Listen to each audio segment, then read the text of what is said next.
Olá, sou a Carla Guimarães, R1 de Ginecologia e Obstetrícia do HC-UFG e sob orientação do professor Gilberto, hoje vou apresentar a aula de sangramento uterino anormal abordando as causas orgânicas.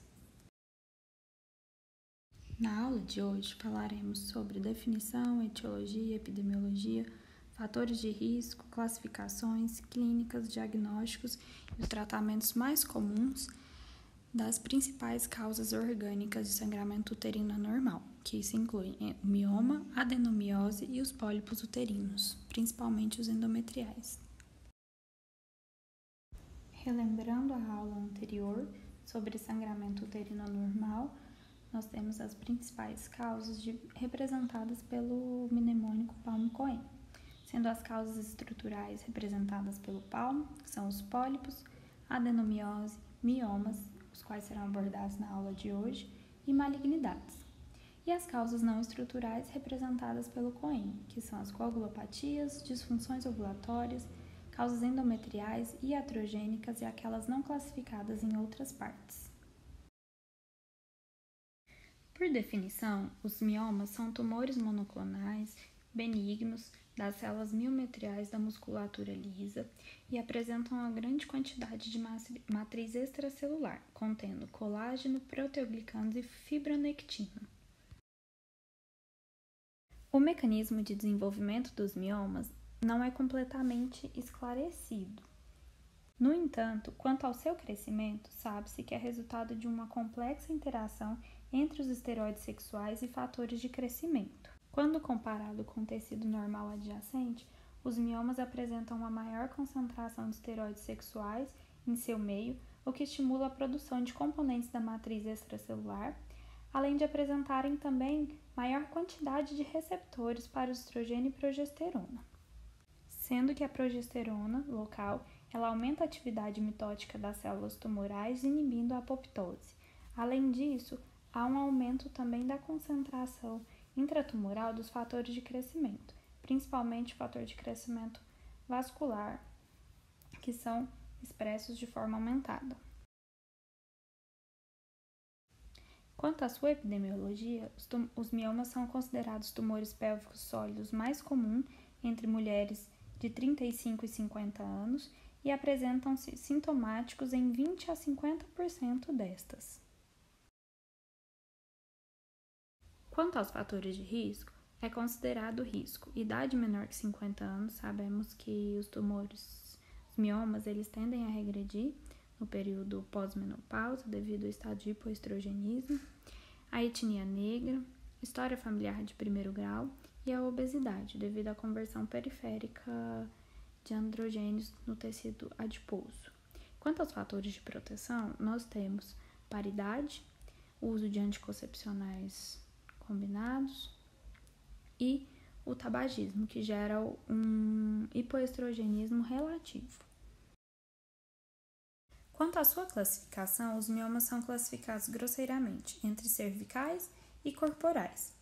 Os corporais ainda são subdivididos em 3 categorias, que são os submucosos, cujo o tumor se localiza subjacente ao endométrio, o tumor intramural, que é aquele localizado na espessura do miométrio, e o subseroso, que ele é localizado na superfície externa do útero e geralmente está recoberto pelo peritônio visceral. De maneira mais didática, a fim de padronizar a localização do mioma de acordo com o nível de penetração do tumor no miométrio, a Federação Internacional de Ginecologia e Obstetrícia criou essa classificação numerária, que vai de 0 a 8, e respectivamente do tumor mais interno, sendo o 0 o intracavitário pediculado, ao 8, que seria o que a gente chama de mioma parasita, que seria o tumor que ele pode estar inclusive solto na cavidade abdominal, ou localizado ainda na região cervical uterina. A apresentação clínica dos miomas ela é variável, de acordo principalmente com a localização, o tamanho e o número de miomas. Quanto à localização, os submucosos, que são os mais internos na cavidade uterina, eles geralmente apresentam sangramentos irregulares e disfunção reprodutiva. De que forma? A partir da distorção da cavidade uterina, que prejudica tanto a movimentação dos gametas quanto à própria anidação. Os intramurais, que são aqueles penetrados no miométrio, eles podem provocar sangramentos irregulares e dismenorreia, e os subserosos, geralmente, eles são assintomáticos. Quando muito volumosos, eles começam a provocar uma compressão extrínseca, como ureter, bexiga, reto e outros órgãos adjacentes. O diagnóstico de mioma uterino ele é fortemente suspeitado numa anamnese bem feita e no exame físico bem avaliado, através da palpação de tumores hipogástricos, fibroelásticos e com a mobilidade laterolateral, ou através também do aumento do volume uterino, quando esses miomas eles são mais internos. De maneira complementar, nós temos os exames de imagem. O mais comumente usado é a ultrassom, que ela é usada para diagnóstico, acompanhamento e programação terapêutica. Geralmente observa-se um miométrio heterogêneo e um nódulo hipoecogênico arredondado de bordas irregulares e limites moderadamente precisos. Quando tem-se os miomas intramurais e submucosos, indica-se a ultrassonografia transvaginal e naqueles miomas subserosos volumosos, indica-se a ultrassom abdominal, devido à proporção do útero e à perca de qualidade pela via transvaginal.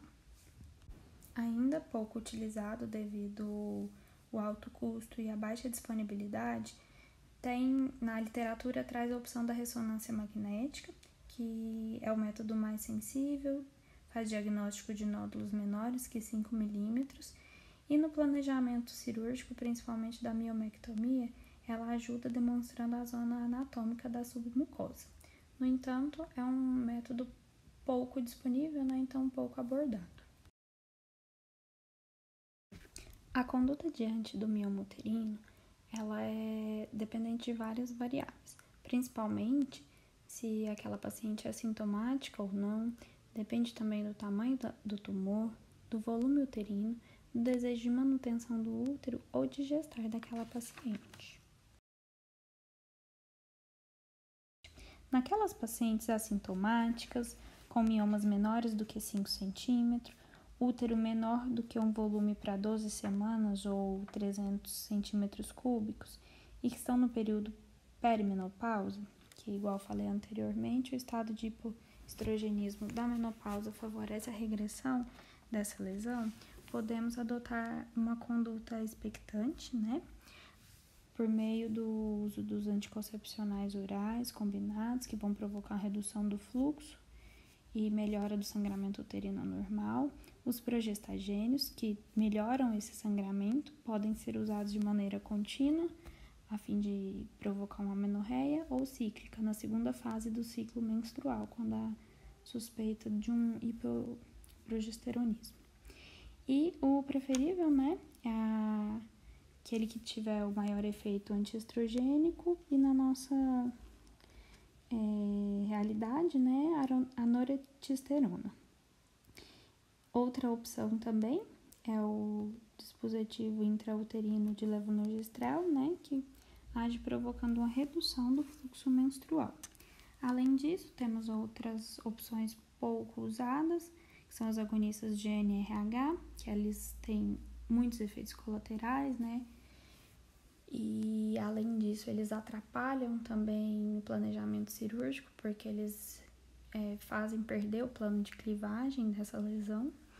E no sangramento agudo, como foi discutido na aula da semana passada, os anti-inflamatórios não hormonais e os antifibrinolíticos. O tratamento definitivo do mioma é a esterectomia, e ele é indicado quando há um sangramento uterino importante, que causa não só anemia, mas também como prejuízo das atividades de vida diárias da paciente, quando é um tumor volumoso que provoca sintomas compressivos extrínsecos, principalmente nas vísceras pélvicas, como bexiga, reto, ureteres, e nos casos em que esse tumor ele apresenta um crescimento acelerado, chega a dobrar de tamanho entre 6 e 12 meses, ou também quando apresentar crescimento pós-menopausa.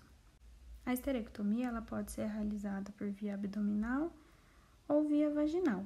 Esta sempre assegurada que o tumor seja até de 8 centímetros, né, o tamanho do mioma, e o volume uterino compatível para 14 semanas gestacionais ou até 500 centímetros cúbicos, estando o útero móvel e os ligamentos útero-sacros palpáveis.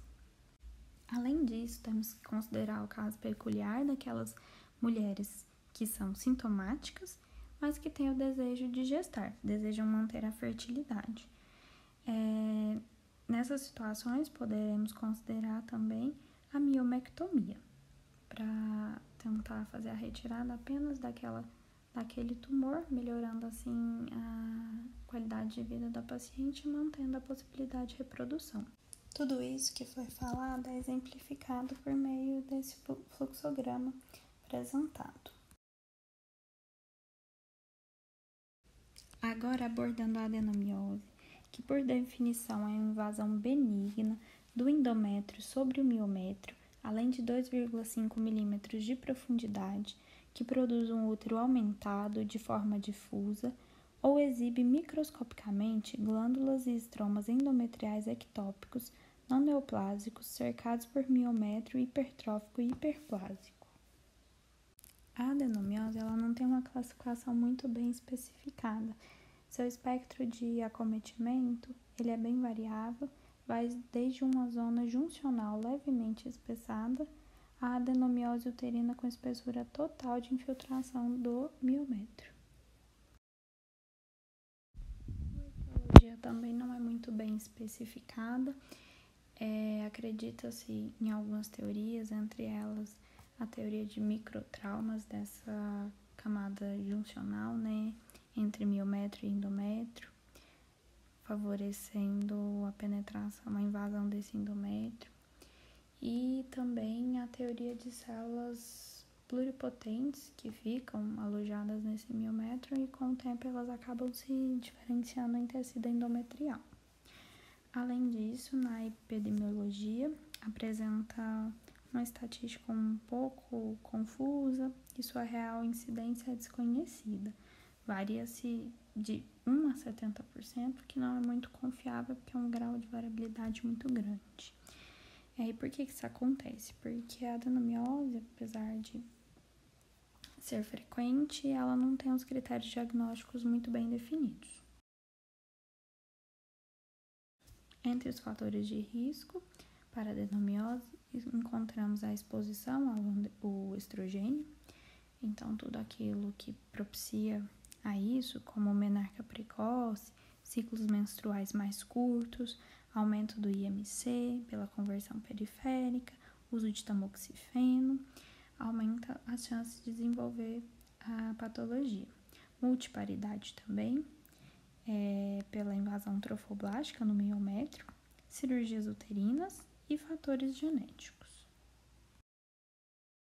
A clínica da adenomiose ela apresenta uma grande variedade de sintomas e intensidades que vai desde a paciente assintomática a paciente que tem dismenorreia importante, com sangramento uterino anormal pelo aumento do fluxo ou até mesmo com sangramento intermenstrual, e pode evoluir também para um quadro de dor pélvica crônica e infertilidade. O diagnóstico da adenomiose ele é basicamente clínico, baseado na história clínica bem colhida dessa paciente.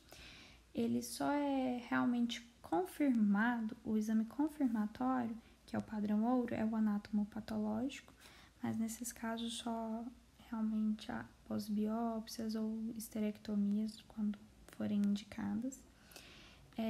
Pelos exames complementares de imagens, nós temos achados sugestivos, né? A ultrassom, por exemplo, que ela pode mostrar uma indefinição da espessura da zona juncional entre o miométrio e o endométrio, uma área miométrica heterogênea, áreas difusas ou focais de hipoecogenicidade dentro do miométrio, o útero assimétrico globular e espaços císticos irregulares com estriações lineares miometriais, assimetria e espessamento da parede miometrial e aumento ou diminuição da ecogenicidade local. Na adenomiose também temos o suporte complementar da ressonância naqueles casos duvidosos, apesar do alto custo e da baixa disponibilidade, espessura da zona juncional superior a 12 milímetros na ressonância, ela é altamente sugestiva de adenomiose. Assim como nos miomas uterinos, a adenomiose tem seu tratamento diretamente relacionado à clínica, à sintomatologia da paciente, à gravidade do quadro e ao desejo reprodutivo, tendo arsenais clínicos e cirúrgicos para o tratamento. Mais uma vez, o fluxograma para auxiliar nessa parte do tratamento, naquelas pacientes que têm o diagnóstico clínico da adenomiose, ou seja, o sangramento uterino anormal associado a uma dismenorreia, ou que tenham uma suspeição aos exames complementares, como na ultrassom ou na ressonância. Nós temos a possibilidade do tratamento clínico, realizado com anticoncepcionais combinados ou progestágenos, com ambos de uso contínuo, na intenção de promover uma amenorreia, decidualização e atrofia endometrial. Na mesma pegada do tratamento clínico, nós temos a possibilidade do dispositivo intrauterino de levonorgestrel, também que vai provocar uma decidualização desse endométrio. Além na falha dos tratamentos clínicos, a gente tem a possibilidade do tratamento cirúrgico. E, novamente, como nos miomas, o tratamento definitivo é a histerectomia.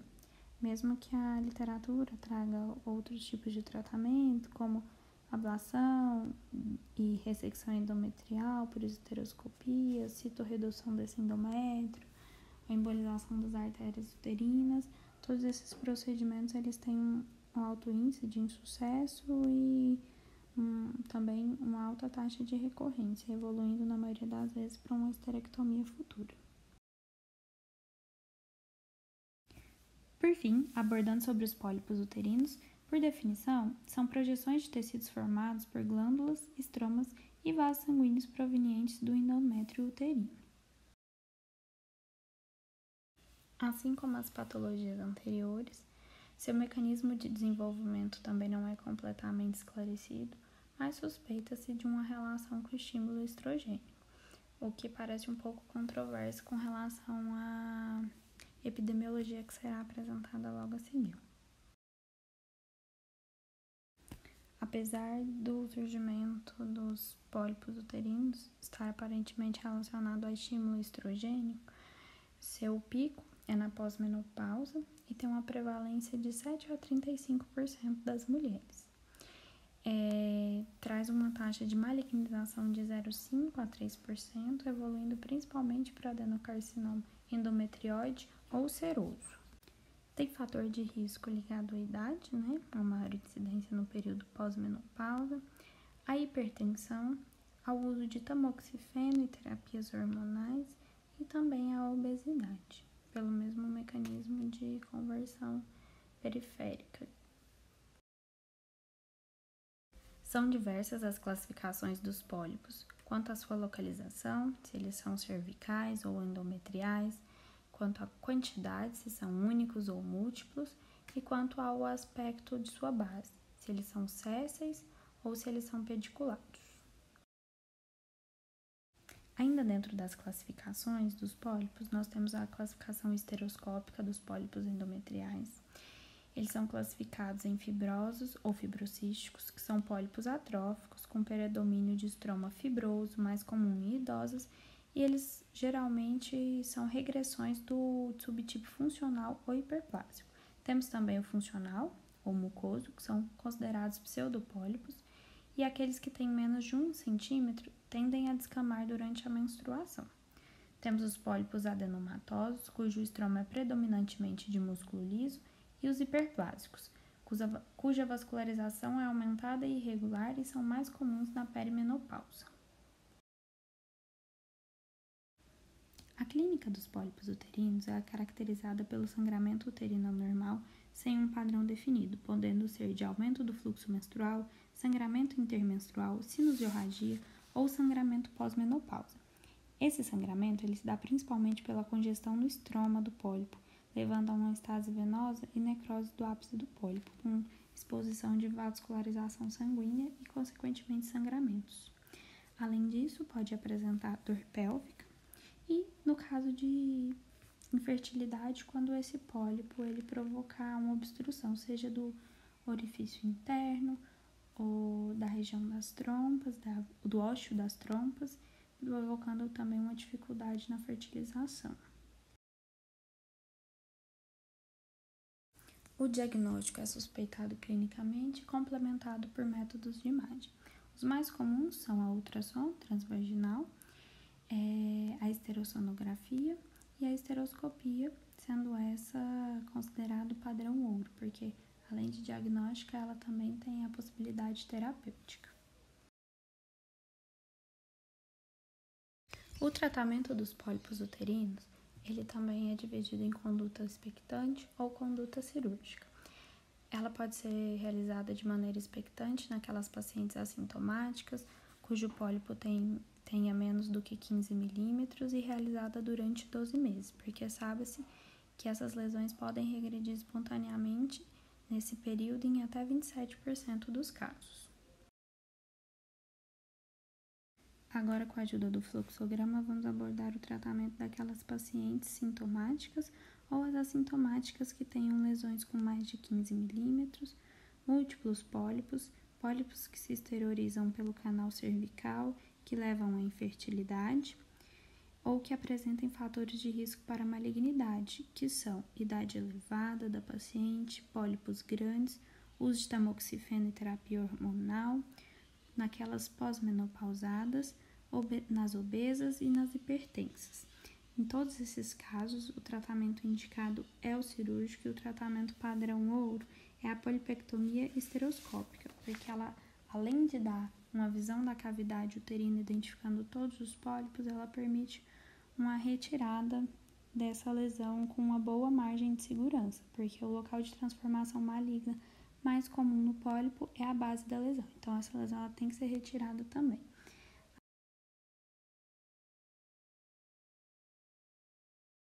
E para finalizar, sobre o artigo escolhido, é um estudo de revisão bibliográfica de ensaios clínicos randomizados com o objetivo de comparar desfechos clínicos em 4 tipos de abordagens cirúrgicas para esterectomia por miomatose uterina ou doença benigna uterina. As abordagens consideradas foram esterectomia por laparotomia, esterectomia vaginal, esterectomia laparoscópica e esterectomia robótica. Os desfechos primários analisados foram retorno às atividades normais, satisfação e qualidade de vida da paciente, lesão visceral intraoperatória e complicações tardias, entre essas fístulas, dor pélvica crônica, disfunção urinária, intestinal e sexual. Foram selecionados 47 estudos com 5.102 mulheres. Destes foram comparados 9 estudos com 762 mulheres, comparando a esterectomia vaginal com a esterectomia por laparotomia. Essa comparação mostrou, com intervalo de confiança de 95%, que o retorno às atividades normais foi mais curto na esterectomia transvaginal, sem diferença nos outros desfechos primários, comparando a esterectomia por laparotomia. A outra comparação foi feita através de 25 estudos com 2.983 mulheres, comparando a esterectomia laparoscópica com a esterectomia por laparotomia. Houve retorno às atividades normais mais curto, com a esterectomia por laparoscopia, e mais lesões do trato urinário nesse grupo também, que apesar do intervalo de confiança ter sido de 95 em ambas as comparações, foram consideradas evidências de qualidade baixa. Portanto, considerado que não houve evidência de diferença entre os grupos para qualquer desfecho primário. A terceira comparação foi entre a esterectomia robótica com a esterectomia laparoscópica, realizada através de 2 estudos com 152 mulheres, que não mostrou evidência de diferença entre os grupos para qualquer desfecho primário. Por fim, houve a comparação entre a esterectomia laparoscópica e a esterectomia via vaginal em 16 estudos, reunindo 1.440 mulheres, que também não mostrou evidências de diferença entre os desfechos primários entre as técnicas utilizadas. Concluindo que para a esterectomia por doença benigna uterina, a exemplo dos miomas, a única via que mostrou ser superior, com evidência de qualidade média, à esterectomia por laparotomia foi a esterectomia por via vaginal. Obrigado a todos pela atenção, tenham um ótimo estudo e essas foram as referências utilizadas.